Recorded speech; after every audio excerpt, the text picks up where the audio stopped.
Magandang araw po sa lahat. Ako ay si Ella Bella Fletcher mula sa unang baitang ang Batang Pulubi.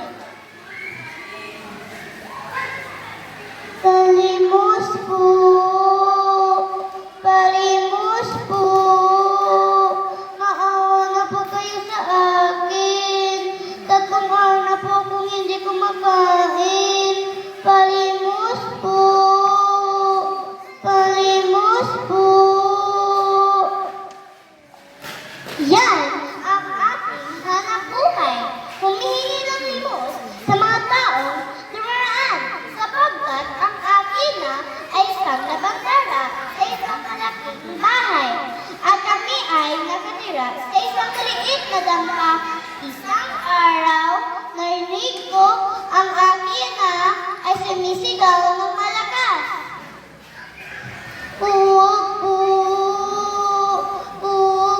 senyora. Hindi po ako kumuha ng nawawalan na yung pera. Bakit ka?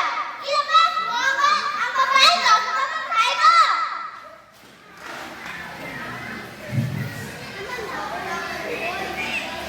Maawa na po kayo, senyora. Maawa na po kayo. Hindi po ang nanay ko ang kumuha ng nawawalan na yung pera. Ngunit, pinapuntan ni senyora ay papapagis na aso.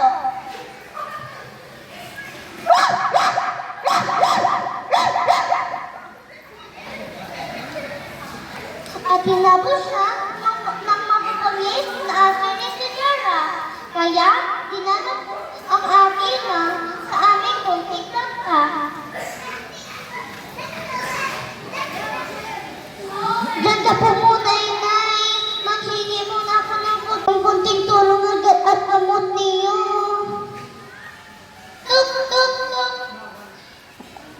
Palimos po, ate. Palimos po, kuya.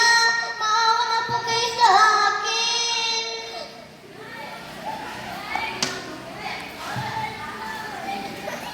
Ngunit, wala isang nagbigay ng tulong.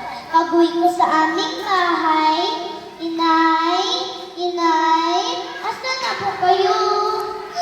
Inay, na po, huwag niyo po akong iwan. Inay,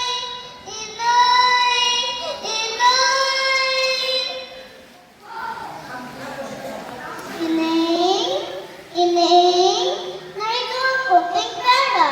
Anong ginawa niyo rito? Wala kang aking inay!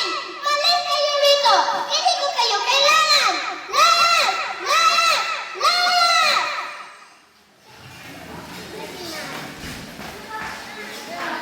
Gamot? Ay, ba itong inumin?